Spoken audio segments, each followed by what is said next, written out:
Olá, você está no canal Velho da Periferia. Obrigado por chegar até aqui e já que você está aqui, assista esse vídeo até o final e considere a possibilidade de se inscrever no canal. Curtir, compartilhar seria muito bom. Assim você nos dá a oportunidade de ver o YouTuber levar essa mensagem mais longe um pouco.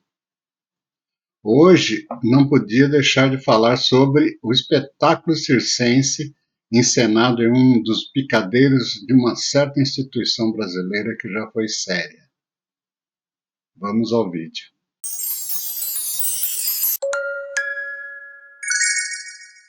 Então, vamos falar de mais um capítulo dessa novela jurídico-política psiquiátrica que vem sendo exibida em rede nacional há mais de 6 anos, estrelando, claro, nossas celebridades de toga, os ministros do STF.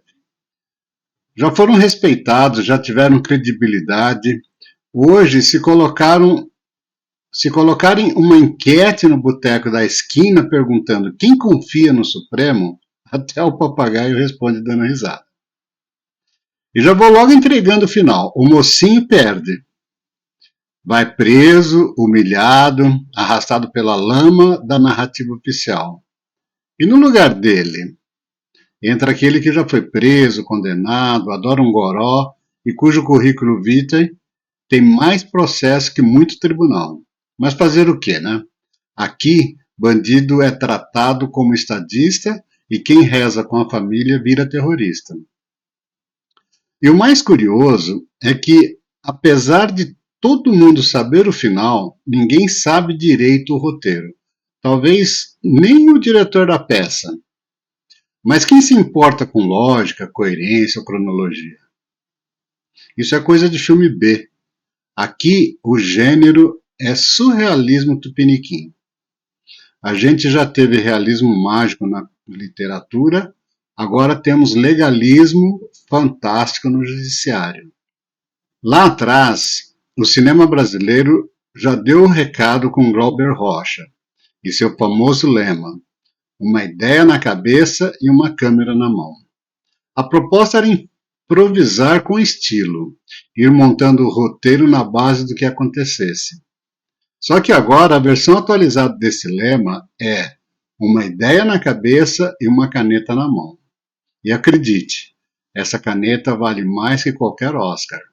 Ela é capaz de prender sem julgamento, condenar por suposição e censurar por precaução. Não é mais o juiz que aplica a lei, é o roteirista da nossa distopia.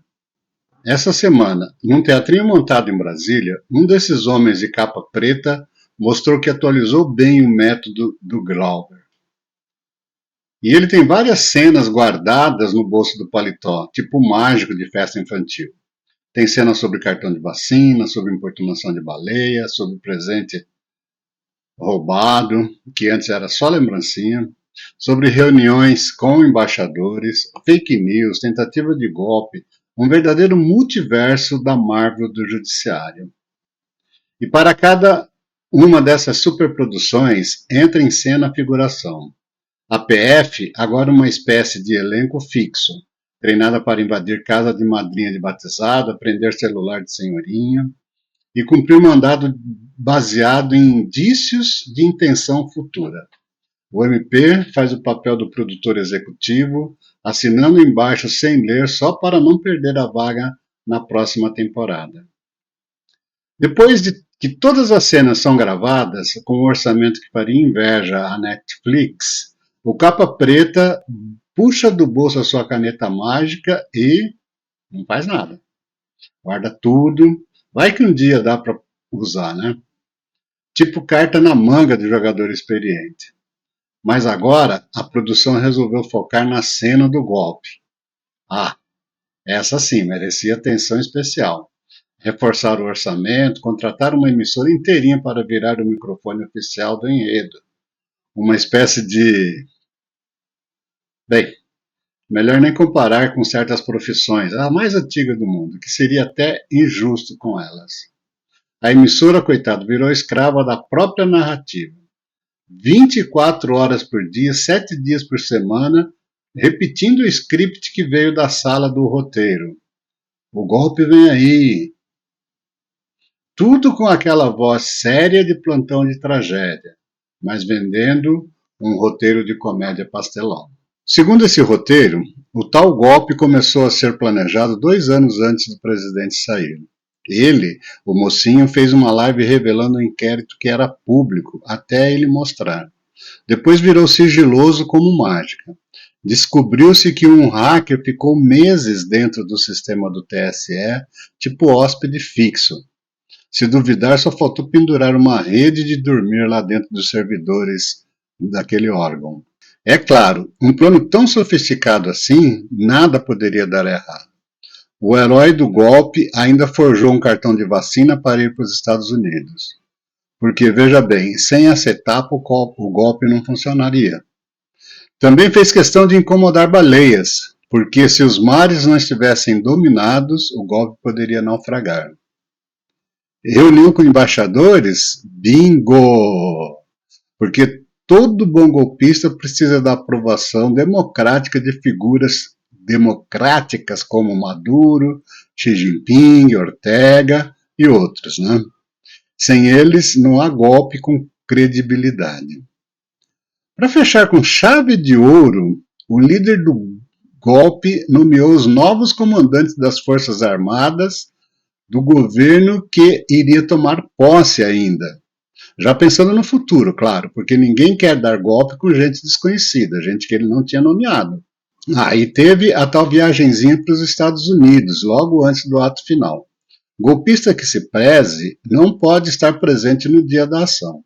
Tem que liderar à distância com controle remoto, daqueles com pilha fraca que só funciona se apontar direto para o aparelho e ficar apertando forte.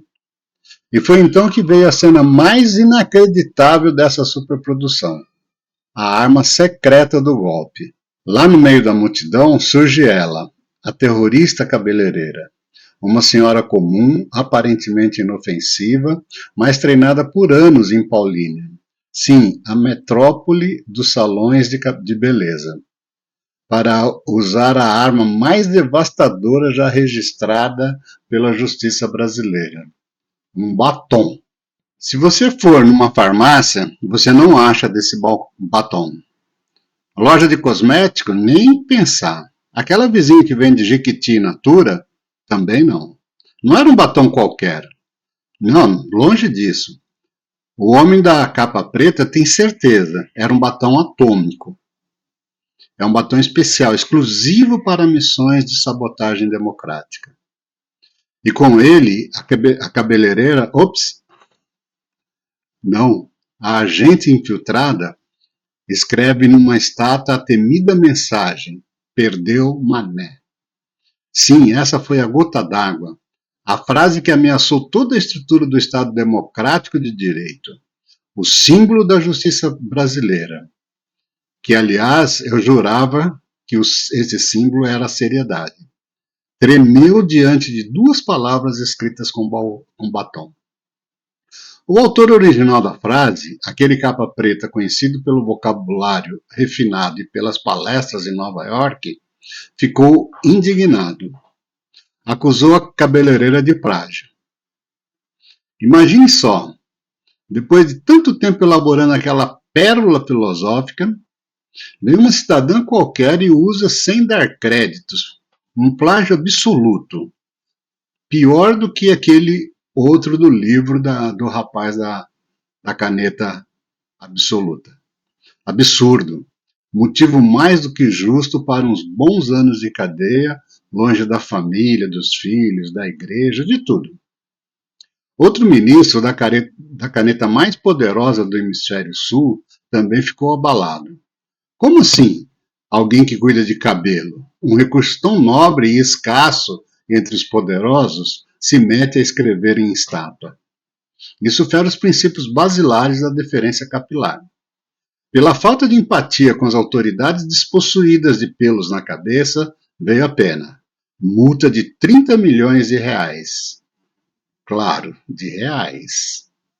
não de dólares. E mais uns 14 anos de prisão, para ela refletir bem antes de passar batom de novo.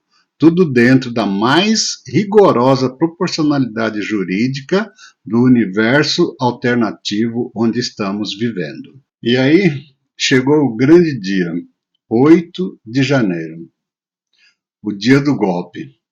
O comando veio diretamente dos Estados Unidos, claro, não podia ser diferente. O chefe do plano, nosso mocinho, exilado, voluntário, acionou os comparsas à distância, pois ele estava nos Estados Unidos, lembrem-se, ele fez uma viagem para lá.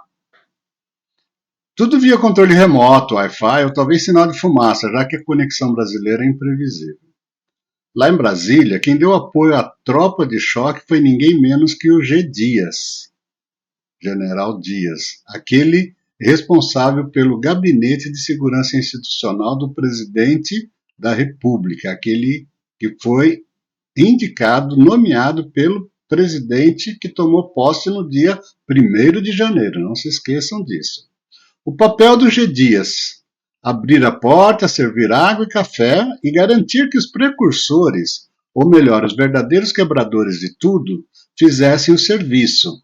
Porque os vovôs e as vovós, com bandeiras e Bíblia na mão, não tinham força sequer para levantar as calças, quanto mais uma mesa do STF.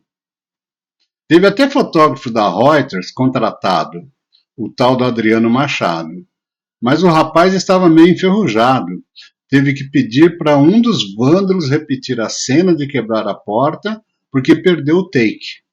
Coisa amadora. E o pior, a imprensa ainda chama isso de flagrante. Mesmo assim, o roteiro do golpe continuava firme. Tinha apoio militar? Tinha, claro.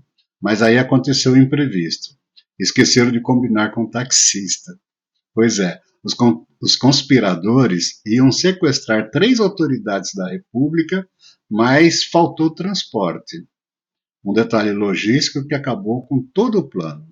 E não para por aí. No dia seguinte, a galera que estava acampada em frente aos quartéis, de boa, rezando e cantando hinos, foi colocada num comboio de ônibus. Os melancias disseram que era para tirá-los de lá com segurança. Segurança demais, inclusive. Os levaram para um ginásio que mais parecia um campo de concentração. Gente doente, crianças, idosos, todos tratados como gado, sem distinção.